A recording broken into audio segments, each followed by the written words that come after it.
Let's go.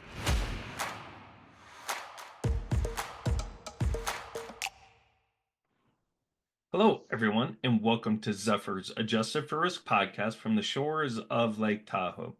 We have another great show lined up for you all today.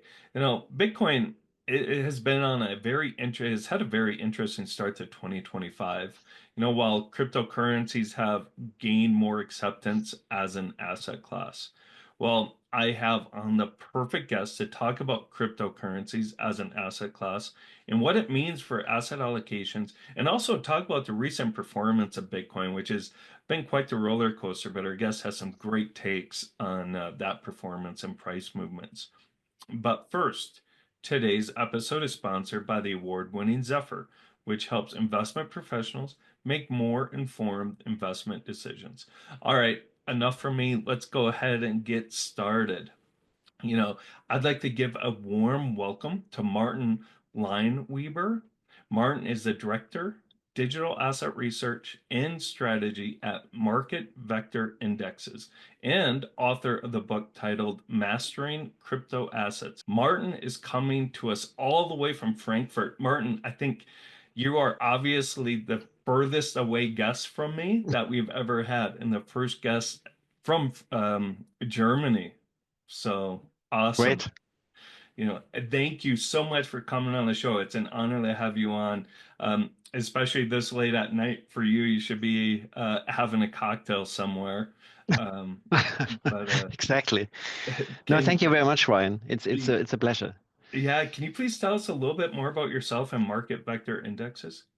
Sure. So yeah, as you mentioned, I'm German. I'm sitting in our Frankfurt office at MarketVector. We also have a New York office, and I'm running our research and strategy at MarketVector Indexes. So we are, a top 20 indexer, having licensed assets under management of roughly $52 billion at the moment now. And we are right in the nexus of TradFi and crypto, yeah, because we are coming from a very rich thematic equity index suite. Yeah, so maybe your audience knows the SMH ETF. We Yep. do the index for that, or for GDXJ, the gold miners. And we also do digital asset indexes since 2017. So yeah, 8 years now in crypto, it's a very long time. And we do single token indexes, baskets, sectors, everything. And my background is before I joined MarketVector on the digital asset side, I have a TradFi background, so I'm a bond portfolio manager Okay. by training. Yeah, so I managed global credit for many years. So I'm coming from the asset management side, and that helps me a lot. This experience in this new asset class. Yeah, so I have a classic view on this asset class, which helps when I talk to my clients too, which are primarily ETP issuers, ETF issuers, crypto exchanges. Yeah, so the more institutional crowd. Interesting. As a bond manager, one of the primary things you're looking at is the macro forces, Hmm. right? Hmm. Especially on the fixed income side. Is that, really benefit you on the crypto side now, really understanding having such a great grasp of macro environment? Yeah, so you can say it depends. So crypto has become a macro asset in recent years, I would say since 2020. So it's pretty interesting if you look at the rolling correlations Yep. of Bitcoin, for example, with equities. It was pretty uncorrelated, and then after 2020, um, it had these larger swings where you sometimes are positively correlated to equities and then negatively correlated. And so, with the event of 2020, Mhm. something changed. So, in my opinion, Bitcoin has become a macro asset, Okay. and the altcoin, I would make a difference there. It's more really a tech startup like thing, and they are it's more narrative driven. The Bitcoin is really the gorilla in the room, and since the ETFs even more. And so it depends on what the dollar does, what rates are doing. what the rest of the world equities are doing. And so that makes my job, I would say, easier because I'm coming from that background. Yeah. Yeah. You have that background that maybe a lot in the crypto space, maybe they do not.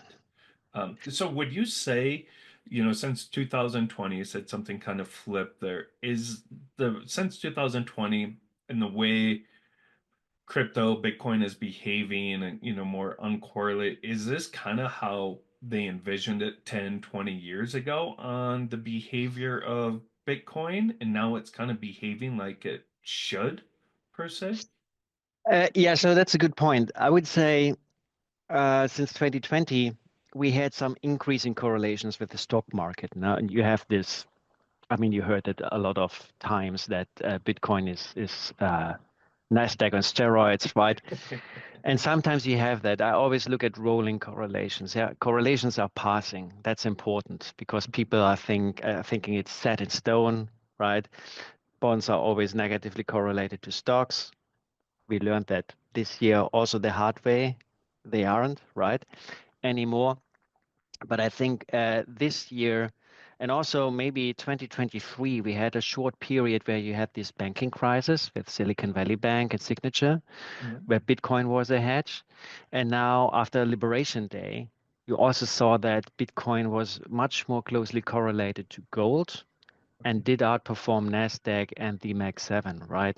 Yeah. And I think Bitcoin now is more kind of reserve asset now, um, and together with gold, right? And we will see how that develops going forward. Yeah. But I think that was really a very important moment for Bitcoin, and I think a lot of the normal traditional investor audience, they also saw, oh, there's something going on with Bitcoin. I have to have a look at it. Interesting. You know, um, I've mentioned quite a few times over the years that, my eyes have been opened as I have more and more conversations with people like you, Martin, industry experts on crypto, but I've been a cynic of crypto, Bitcoin, and a lot of it really has to do with I just, for the longest Mm. time, really didn't understand it, right? You sent me over your book, Mastering Crypto Assets. I've had time to look at it, but it's been such a help, especially, you know, I'm not going to go and get crypto to go to Starbucks and buy coffee or even buy a car or anything. But as an investment, it is such a great resource. Talking about as an investment and how it fits into asset allocation. Why did you decide to write the book, Mastering Crypto Assets? Yeah, so I wrote Mastering Crypto Assets is my second book. Okay. Yeah. So I wrote my first book while I was a bond portfolio manager. Yeah. So I got the virus, the Bitcoin virus, late 2017, 2018. So too late. Yeah, that's the reason why I'm still sitting here. I'm not a Bitcoin OG, but I was really hooked about the technology and about the idea of having a money without a central issuer, right? Yeah. Something you can really own, yeah? Like gold, but in a digital way, right? Mhm. Nobody can take that away if you have the seed phrase. But the problem was whenever I talked to clients or my colleagues, yeah, you run into these myths. Yeah, it's a scam. It's for money laundering. It goes to zero. It's nothing, right? And so, together with a friend of mine and a former colleague, we always had this idea of writing a book on asset allocation. Yeah. Okay, But good. I thought maybe we should combine that with crypto. And that was a German edition with Wiley. Yeah. And when I joined MarketVector, my boss, Stephen Schoenfeld, who is also an author with Wiley, he said, hey, we should do an English book. Yeah. And so we did the whole new book, Yeah. it with the basis of the old one in German, but we did a lot of new stuff, new chapters. We also included some interviews with industry leaders. And basically the disbelief of the TradFi crowd brought me to this book. And I thought I have to write it from a perspective of a portfolio manager and not this Bitcoin maxi thing. it's everything, and you have to own 100%, and yeah, we all gonna be rich, and all that mantra, right? So that's the thing. Yeah. Yeah, I love because, at Zephyr, we're big in the modern portfolio theory and asset allocation and creating optimized portfolios using the efficient frontier and, Hmm. thoughts on Bill Sharp, the Sharp ratio. And years ago, 5 years ago, I need to redo it. Actually, I did a study adding Bitcoin to just basic asset classes along the efficient frontier, and very surprised. And this was really where it opened my eyes to the benefits of Bitcoin. Along the efficient frontier, those 100 portfolios, every one of those portfolios, from the most conservative to the riskiest, had a slice to Bitcoin, just because of the uncorrelated asset. So I love that you're right. You wrote a book to help people understand that. Yeah, I mean, it's very process driven. You think, you can say you might be crazy to write a book on a such rapid evolving asset class, but I think the basic um, principles of risk management and how to approach any asset, that's timeless. Yeah. Yeah. So I think people can still read the book, although it's was published last year in January. Yeah. The industry moves quickly, but that's what's great about it, though, Martin, is you're talking about as an investment, not so much trends, just, that are time tested, like asset allocation, um, risk adjusted returns and stuff like that that aren't going away. Yeah, that's true. That's true. Yeah. So you also brought up a good thing. You weren't one of the OGs to crypto.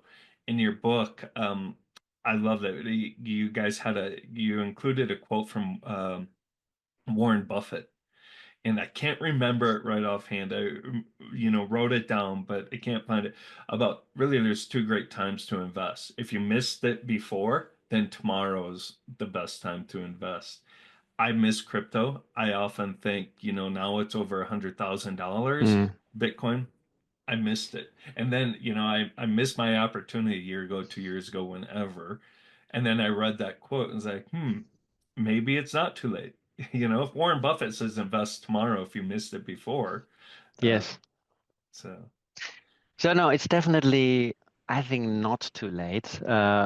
Of course, timing is important with such a volatile asset class. But if you think of it, the total crypto market is around $3 trillion. mhm. 2 trillion of it is Bitcoin. These are huge numbers. But when we speak about asset classes, yeah, I mean, equities is 100 trillion plus. Bonds are 200 trillion Yeah, plus. Real estate is, I don't know, $300 trillion plus. yeah, So if that is the future of finance, and also, yeah, I mean, we touched on it, Bitcoin becoming a reserve asset. To me, Bitcoin is really digital gold. Yeah, it's not for payments. yeah, Forget that. Satoshi wrote about payments, but it's really digital gold. And if you think of it, the market cap of gold is give or take $20 trillion now. So Bitcoin is just 2 trillion, right? 10% of it. If you think of it, I can imagine we are in a world moving towards a digital world.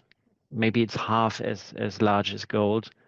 Then we are speaking roughly of $500,000 in Bitcoin price, right? yeah, And then you have the other coins as well, right?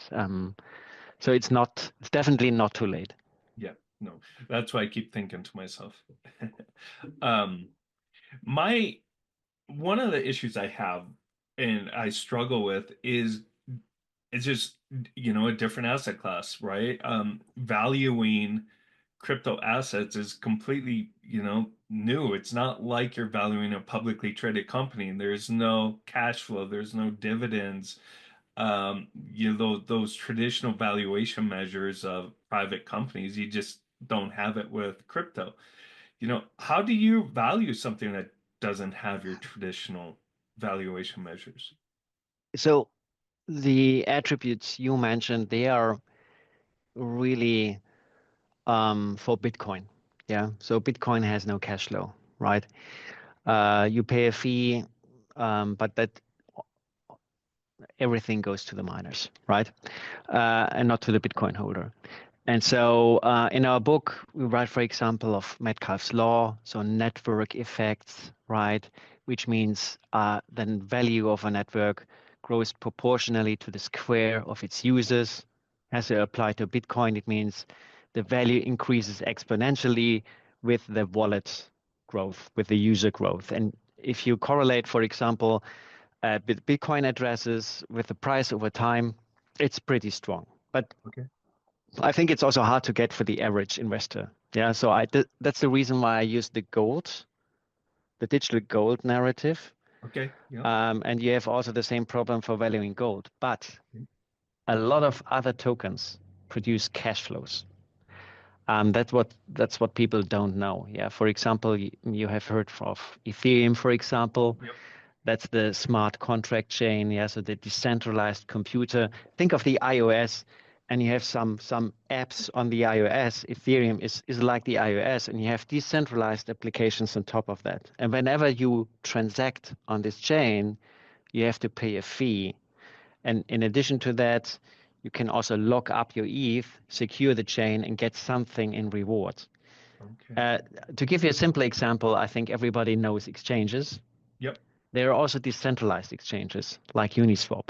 So whenever you transact on Uniswap on chain, you pay a fee, yeah, Hmm. um, to the liquidity providers, yeah, who pool the Okay. liquidity on a decentralized exchange.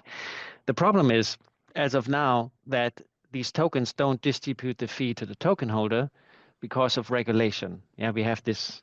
Is it a security or not? Is that allowed or not? But there are a lot of high revenue fee producing revenue protocols. For example, Uniswap produces $1 billion in fees over the year, right?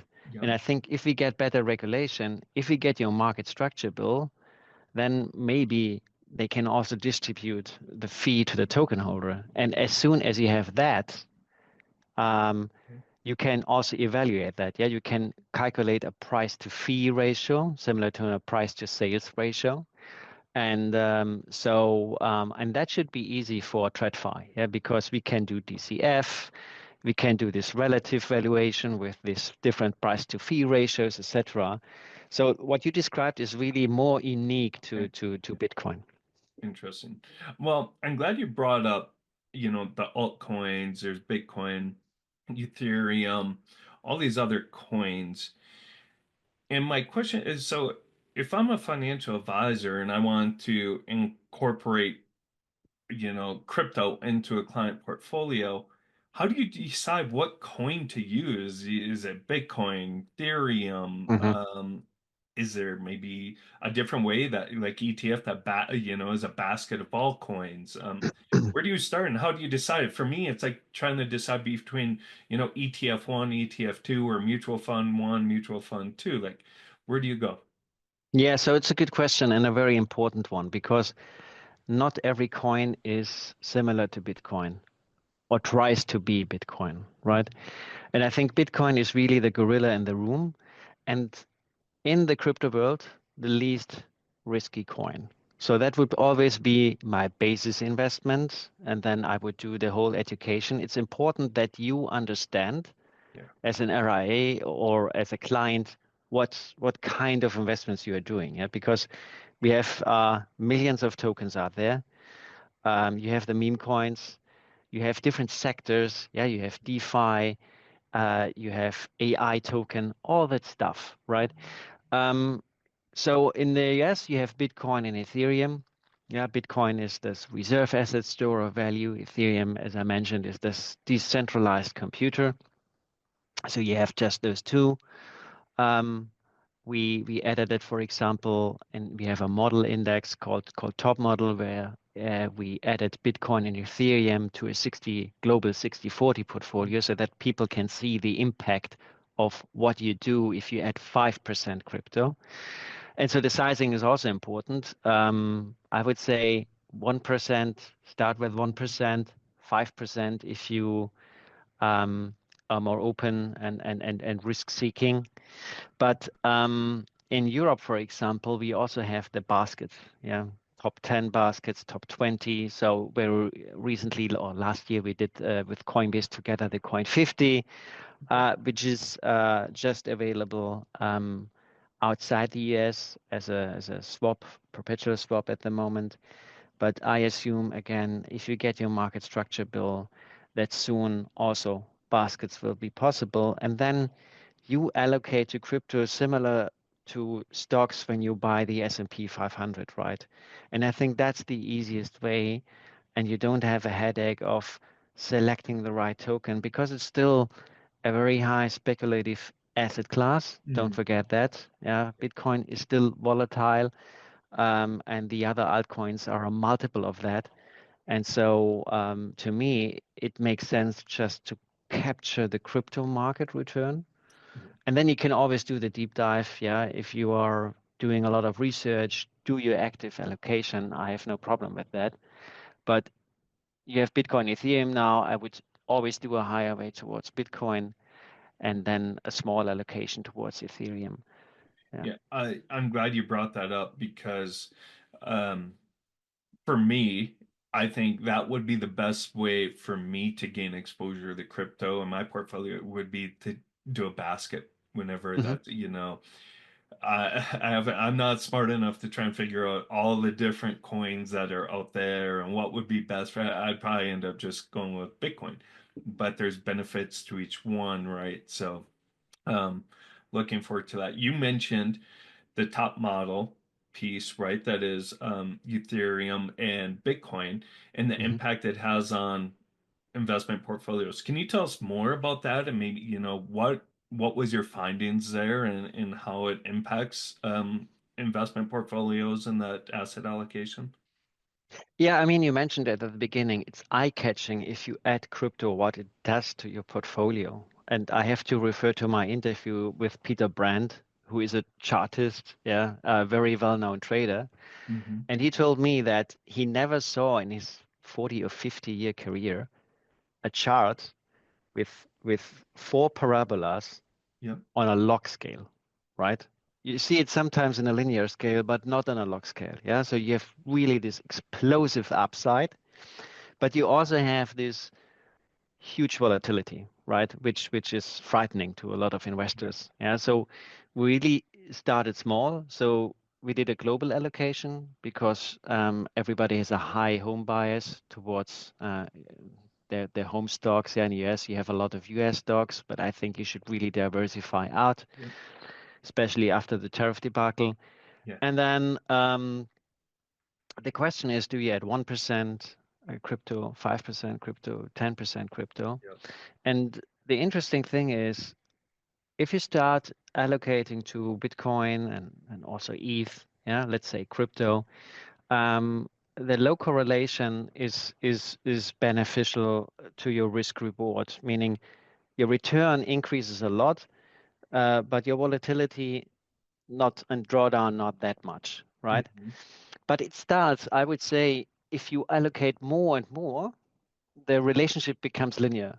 So your expected return always increases, but at a certain point, your risk also increases one by one. Yeah. And so you mentioned Sharpe ratio, also Sharpe ratio increases relatively steadily. I like the gain to pain ratio. So let me explain what that is. Yeah, so you're looking at the cumulative gains you have, the Yep. daily gains, and divide that by your daily losses. Because the problem with the Sharpe ratio is volatility is not really a risk measure for me because you want the upside volatility, but you don't like the downside volatility, right? So, and if you look at the gain to pain ratio, you see that from 10% allocation or so, it's flat. Yeah. Hmm. So you can say everything between 1 to 10% if you're really risk seeking is okay. Yep. I would say for the classic investor, maybe you go from 1 to 5. Yeah. Because 10 is really a lot. Yeah. Yeah. And then what is important for all those asset allocation models that you rebalance. Yeah. Okay. And it doesn't have to be monthly, it can be quarterly, or even if you just do it annually, but you have to rebalance, Yep. and then the magic happens. Yep. Yep. Martin, I'm glad you brought this up because all those analytics you're talking about and gain the pain ratio, which is a new one for me. It's also a, what we named the podcast adjusted for risk or risk Hmm. adjusted, right? It's a take on it. And at Zephyr, I completely agree. We've done a lot of research and I am a firm believer that standard deviation, yes, it's easy to understand, everyone uses it, is not investment risk. Investment risk to me is me losing my money. It's that Correct. drawdown downside risk. And we've done a lot of research. We've also years ago created a pain ratio which is a take on the Sharpe ratio, but it captures all periods of loss. So if you got a Hmm. 10-year time period, all periods of loss, frequency, depth, and all that, because we feel that's really what Yeah, risk is losing your money, right? Not that agree. upside. Martin, give me all that upside volatility you want. It's a downside that I want to be concerned about. Exactly. And so if you have a look at that, you see there's a turning point where it's not worth adding more crypto. Right. Interesting. I'm gonna go back and dust off that research I Hmm. did in Zephyr a few years ago and take a look at it using those models that you talked about. At the beginning, you mentioned, briefly about the performance, kind of the price movement since 2020. There's been a lot of price movement just this year. Bitcoin's back above 100,000. Can you just give us a real quick recap of the price action this year and what stands out to you most? Maybe it's not the fact that it's above 100,000. Maybe it's the relationship to, say, gold or the S&P. Yeah, that's it. I mean, price levels are nice. The higher, the better, right? But the I mentioned it before. It's really the development since Liberation Day, right? That Bitcoin decoupled from tech stocks, from the Mag 7, and I think a lot of has to do with that people are losing trust in the US dollar. Yeah, so what this Liberation Day really did is that people are thinking about diversifying out of the dollar. Of course, you can't do that in a day. Yeah, the dollar is just too large. Yeah. That's a decade thing, multiple decades maybe. But I think the damage has been done, and I think even Warren Buffett in one of his literally last meeting, he said you have to diversify into other currencies, right? And for me, as a bond portfolio manager, what's really eye-catching is it seems to me that the US has lost control about the long end of the curve, right? Inflation is falling. We got falling inflation today again. We have this uncertainty, and rates are not coming down, Mm-hmm. right? They should come down, Yep. and so that's an indication for me that you need store of value assets, and that's also the great driver behind gold, um, and also that nobody can take that away, and that's the driver for Bitcoin as well. And the important thing is, Bitcoin is really the anchor for the whole crypto market. So if Bitcoin is going up, altcoins going up as well, adoption increases. And so for me, that's really, I think, a longer term movement. Of course, it's early, and of course, Trump is backpedaling. But as I said, the trust is gone, and I think these are really tectonic shifts. Yeah, Yeah. yeah. Interesting. Martin, such great information. I knew coming in I was going to learn a lot, and especially, like I said, every time I have conversations, it opens up my eyes more to crypto, and this conversation did too. I love talking about the investment analytics. You brought a lot of great information and insight. Where can our audience get more information about market vector indexes and your book? Um, that you recently wrote titled Mastering Crypto Assets, Investing in Bitcoin, Ethereum, and Beyond. Yeah, so MarketVector is pretty easy. It's marketvector.com. You can see all our indexes there. The book is published by Wiley. Yeah, so you get it in every bookstore. You can order that or Amazon. Yeah, that's really convenient. You can find me on X under M Leinweber 2. I write something there. Also on LinkedIn. You can Google me, and I write a lot of articles on what's going on in crypto at the moment. Yeah. Awesome, Martin. Thank you so much. Great conversation. I enjoyed it. I'm sure our audience did too. And thank you, everyone, for listening to this episode of Zephyr's Adjusted for Risk podcast. You can watch all of our other podcasts on the Zephyr YouTube channel as well as on Spotify. And be sure to subscribe to the YouTube channel and follow us on LinkedIn. Thank you very much and have a great rest of your day. Thank you, Ryan.